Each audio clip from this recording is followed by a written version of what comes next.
Hello, hello les amis Scorpion, ascendant Scorpion, signe lunaire en Scorpion. Je suis ravi de vous retrouver pour cette guidance générale du mois d'octobre 2021. J'espère que tout va bien pour vous et que vous avez passé de bonnes vacances puisque je tourne cette vidéo en septembre.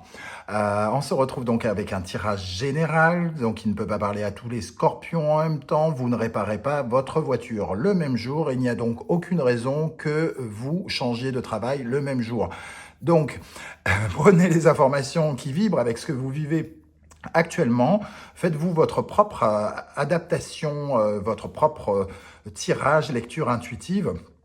Et si, d'après vous, il n'y a aucun message pour vous, peut-être qu'il y en aura en regardant la vidéo de votre signe ascendant et de votre signe lunaire. C'est tout à fait possible. Je vous mets en barre d'infos le lien pour retrouver la guidance trimestrielle pour le mois d'octobre, novembre, décembre 2021 que je viens de mettre en ligne. Et je vous mets également mon adresse si vous désirez un tirage personnalisé pour les renseignements.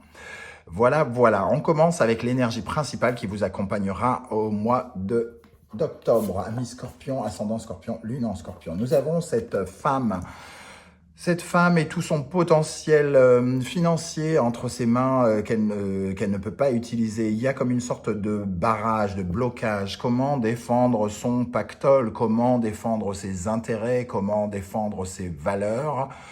Avec peut-être une incapacité à parler ici, avec Mercure.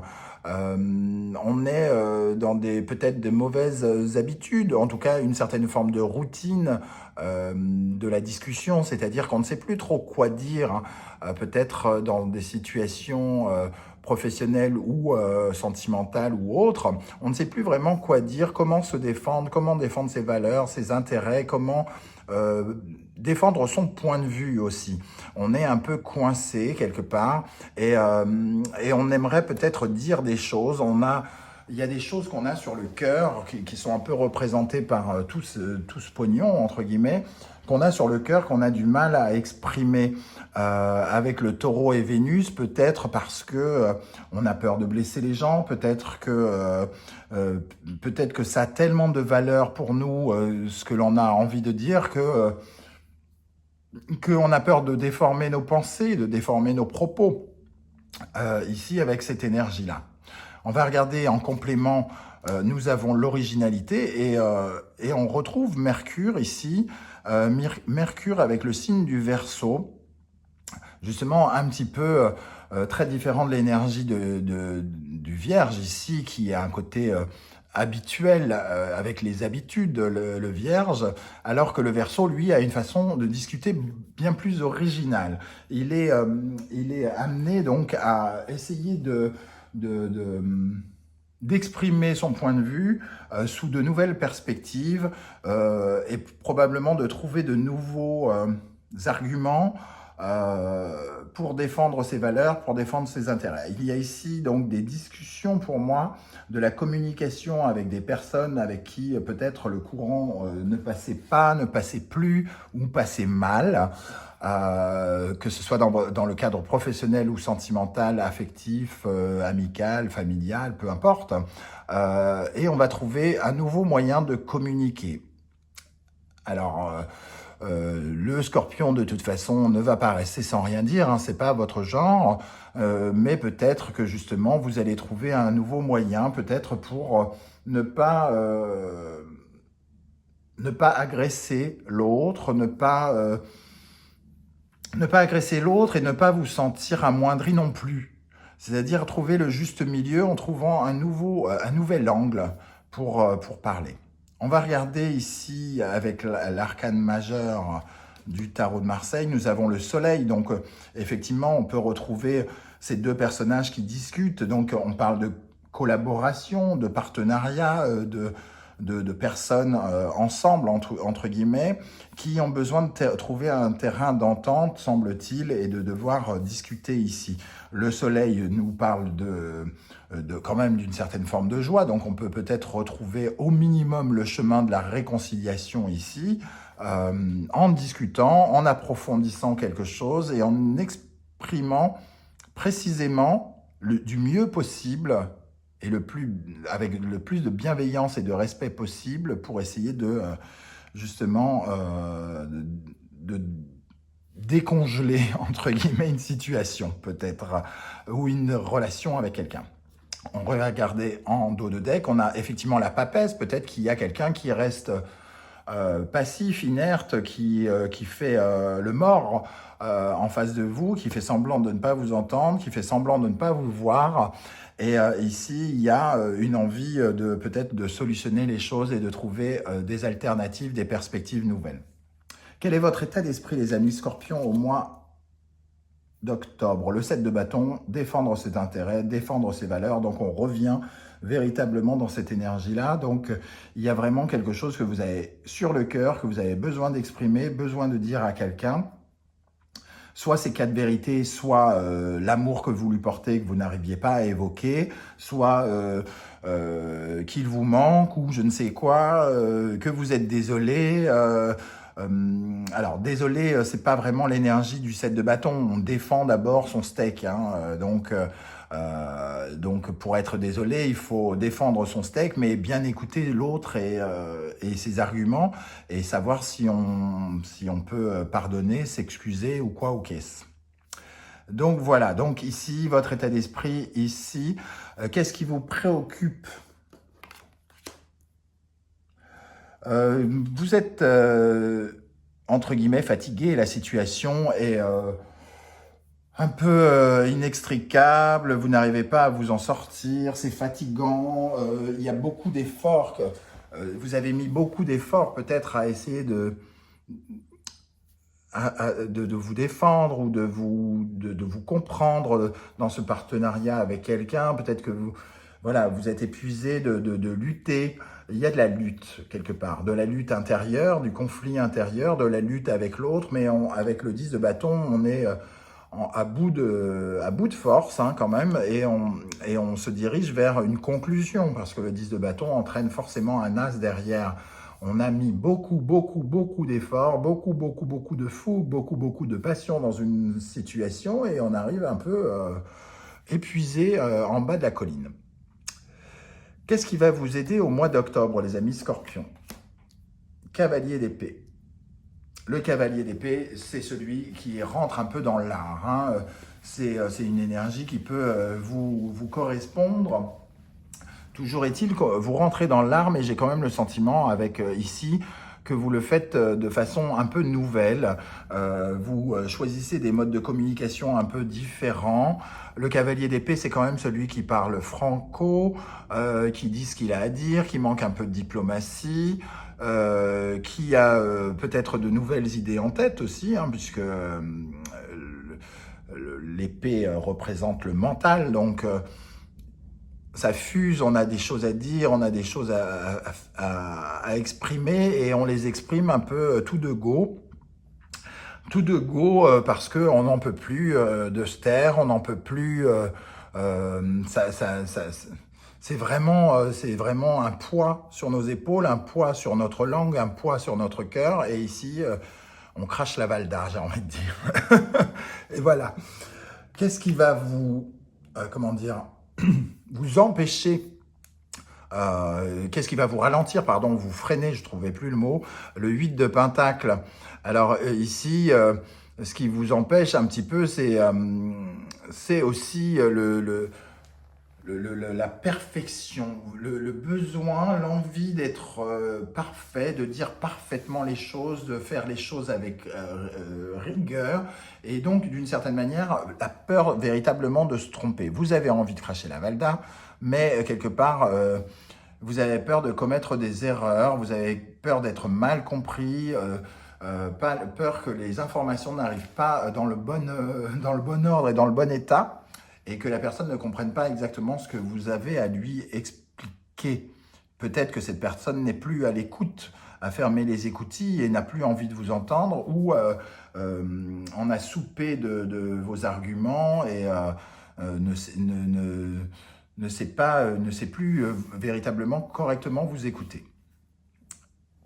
Alors, ici, votre défi, le cavalier de coupe, ça va bien ensemble. On a la cavalier d'épée qui nous dit foncer dans l'art, entre guillemets, et le cavalier de coupe qui nous dit, votre défi, soyez bienveillant, respectueux, parlez avec douceur, livrez votre cœur, entre guillemets, au lieu de sortir les épées, les poignards et de taper partout où c'est possible.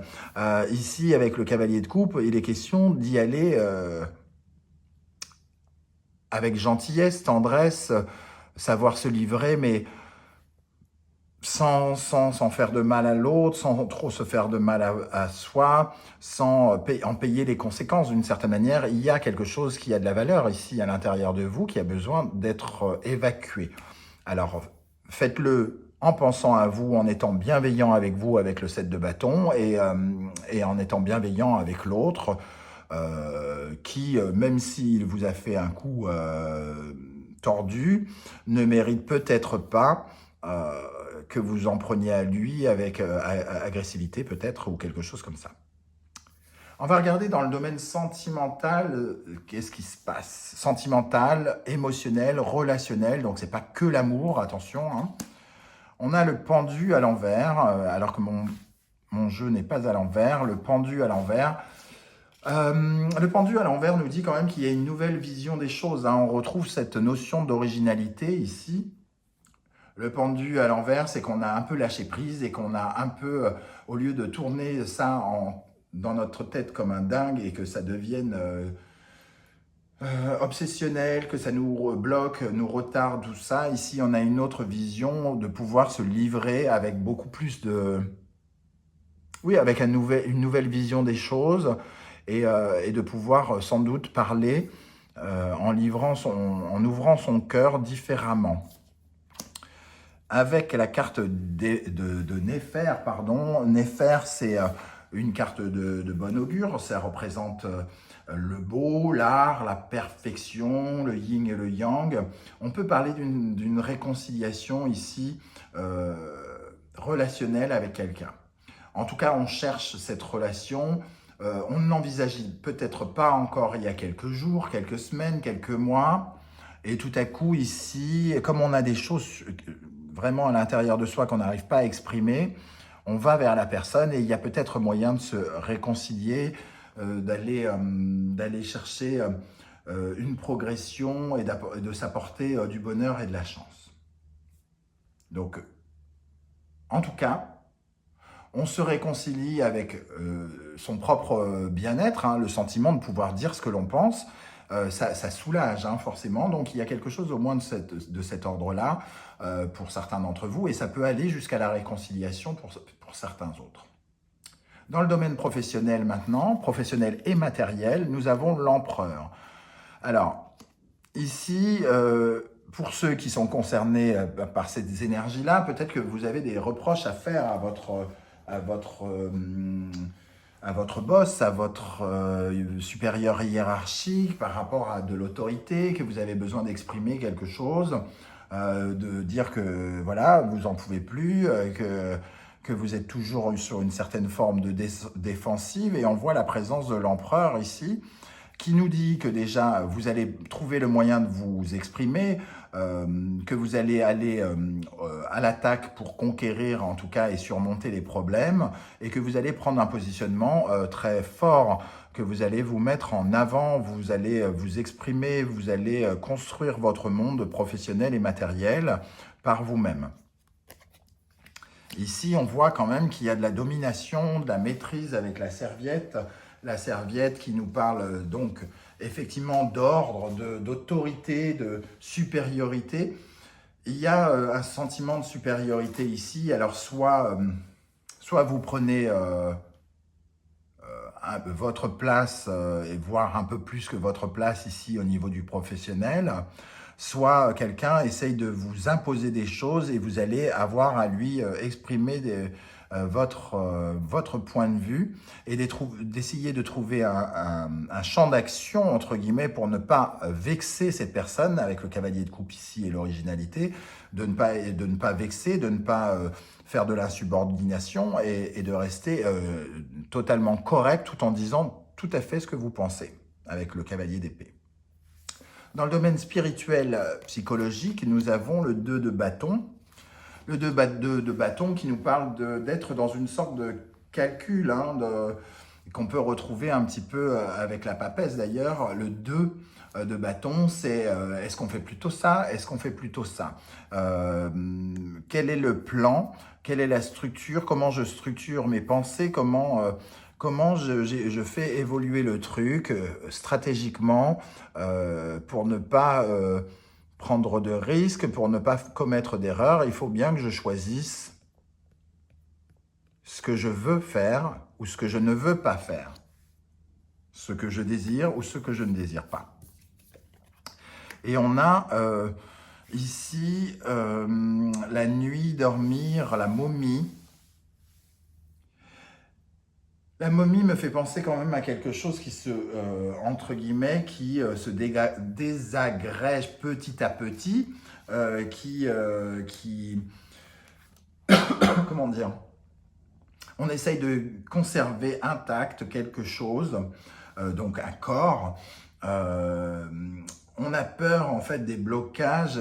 La momie, ça peut représenter les blocages, tout ça. Donc on essaye de... Pour moi, c'est un peu, on joue l'anguille ici. Hein. On est un peu comme une anguille à essayer comment dire, de surfer pour faire sa route, pour ne pas... ni se trahir intérieurement, ni comment dire, laisser faire, quoi, laisser couler. On sent bien qu'il y a quelque chose qui pourrit, qui se dessèche avec la momie dans nos relations avec quelqu'un d'autre, qui pourrit ou qui se dessèche dans une situation professionnelle, sentimentale, amicale ou autre, et que c'est le moment de dire ce que l'on veut et de dire ce que l'on ne veut plus. Voilà comment je ressens cette énergie de la momie. Pour terminer, quelle est la promesse que vous vous faites en octobre 2021 ? Vous faites une sorte de promesse d'apprendre avec le page de Pentacle qui est en apprentissage, qui est celui qui cherche à découvrir, apprendre peut-être sur vos méthodes de communication, certes, mais apprendre à construire concrètement les choses de façon peut-être différente. Avec la bouche, on a quand même de construire justement votre parole autrement, de votre parole autrement pour ne laisser ni la frustration vous habiter, ni laisser l'agressivité vous parler à votre place, et d'essayer de trouver une autre méthode, encore une fois. Hein. On ressent vraiment, peut-être que vous savez ou vous ressentez le fait que vous êtes allé trop loin ou que les gens sont allés trop loin dans ce qu'ils vous ont dit et qu'il faut rééquilibrer les choses et que vous devez réapprendre à communiquer et à parler aux autres. Voilà les amis Scorpions, comment je ressens ce tirage. Je ne sais pas comment ça va vous parler. N'hésitez pas à me laisser vos commentaires pour me dire comment ça vibre avec vous. Et si ça vous a plu, n'hésitez pas à liker, à vous abonner, à partager cette vidéo sur vos réseaux. Je vous en remercie. On se retrouve très très bientôt pour une guidance spécifique professionnelle et une autre spécifique sentimentale, histoire de fesses et tout le tintouin. À très très bientôt. Restez connectés. Ciao ciao.